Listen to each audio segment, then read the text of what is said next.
Guys আজকে আমি বারুইপুরে এসেছি আর দেখো বারুইপুরটা আমাকে ছেড়ে চলে যেতে হচ্ছে, বাট আবার আমি আসবো যখন মনে হবে।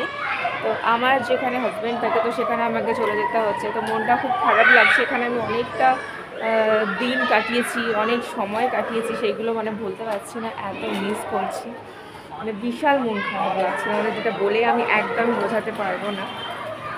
তো আমাদের কিছু জিনিস এখান থেকে নিয়ে চলে যেতে হচ্ছে যেখানে আমরা থাকবো, মানে আমার হাজব্যান্ডের কাছে।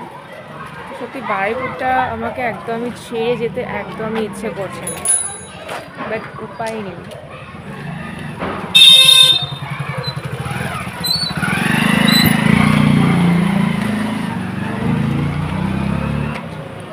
মানে খুব মিস করছি, খুব মিস করছি।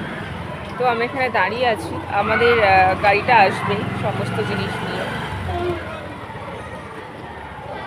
ভালো লাগছে না, একদমই ভালো লাগছে না। ওদিকে ভাইকেও রেখে এসেছি, মন খারাপ লাগছে।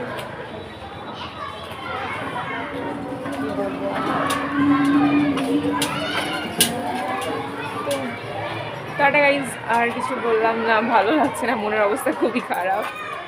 সবাই ভালো থেকো। তো গাইজ আমি একদম জানলার ধারে বসে আছি আর ইউনিক প্রিয়াঙ্কা ভ্লগে সবাইকে স্বাগত। সবাই কেমন আছো? আশা করি সবাই ভালো আছো এবং সুস্থ আছো। তো দেখো আমি এখন হাওয়া খেতে খেতে নতুন জায়গাতে যাচ্ছি, আমার একদমই ভালো লাগছে না।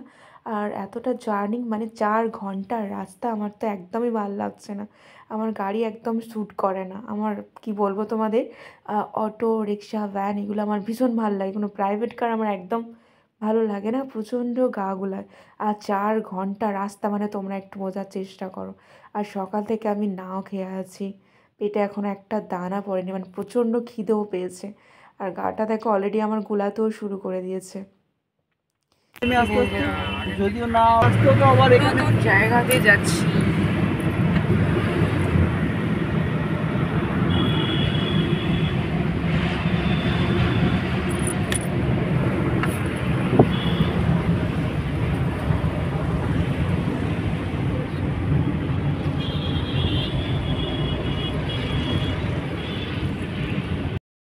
এই ব্রিজটার কাছে না আমি একদম ক্লান্ত হয়ে পড়েছিলাম, আর ও আমাকে ডেকে দেখালো, দেখো এই ব্রিজটা কত সুন্দর।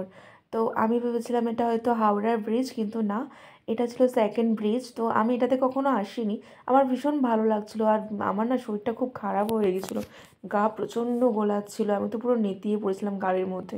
কিন্তু এই ব্রিজটা আমার ভীষণ ভালো লাগছিলো। আমি আবার উঠে বসলাম, আর প্রচণ্ড খিদে পেয়েছে, ওকে বললাম আমার জন্য কিছু খাবার নিয়ে আসো। তো আমার খুব চিকেন ললিপপ খেতে ইচ্ছা হচ্ছিলো, তো আমার জন্য চিকেন ললিপপ নিয়ে আসলো। আর না দারুণ বানিয়েছিল, কিন্তু একদম ক্রিসপি। তো দেখো আমার হাজব্যান্ড এক্ষুনি আমার হাতে দেবে, তো আমি এবার খাওয়া স্টার্ট করে দেবো। আর সত্যি কথা বলতে আমার খেয়ে একদম মন ভরে গিয়েছিলো। আর সঙ্গে ছিল একটা ভেজিটেবল চপ, ওকে আমি বলেছিলাম তুমি খাও। তো ও বলছিল খাবো না, বাট চিকেন পকোড়া তো খেলোই না, বাট ভেজিটেবলটা খেলো। আমার ভেজিটেবল চপ আমার একদম ভালো লাগে না, আর আমার খুব চিকেন খেতে মন ইচ্ছে করছিল, তো সেটাই আমার পূরণ হয়ে গেল। মনটা আবার একটু ভালো লাগছে। আমি বলছিলাম যেতে যেতে যে আর কত দূর বাকি আছে, আমাকে বলল আর মিনিট 15 আছে। তো যাই হোক, শুনে একটু মনটা ভালো লাগলো যে অলরেডি আমরা এসে গেছি বাড়ির কাছে কাছে, তো আমরা নতুন জায়গাতে এসে গেছি একদম। এবার একটু একটু ভালো লাগছে যে নতুন জায়গাতে। আমি শুনেছি এখানে সব কিছু কাছাকাছি, বারুইপুরে যেমন অনেকটা দূরে যেতে হতো বাজারঘাট, তারপর এইসব কী বলো স্ন্যাক্সের কোনো জিনিস কাছাকাছি পাওয়া যেত না, দোকান ছিল না। তো এখানে খুব কাছাকাছি, মানে বাড়ির কাছাকাছি সব দোকান। তো এটাই আমার একমাত্র সুবিধা হলো। আর প্রথম দিন তো জাস্ট একটু মন খারাপ হচ্ছে, থাকতে থাকতে আবার সেটেল হয়ে গেলে আবার ঠিক হয়ে যাবে। তো আমরা এসে গেছি, প্রায় এসে গেছি। তো এরপর আমি বরকে নিয়ে একটু ঘুরু করতে বেরোবো, নেমে দেখবো জায়গাটা কেমন। আর দেখো আমার খাওয়াই শেষ হচ্ছে না, আর সত্যি আমারও তো মন ভরে গেল, দারুণ খেতে ছিল, একদম দারুণ।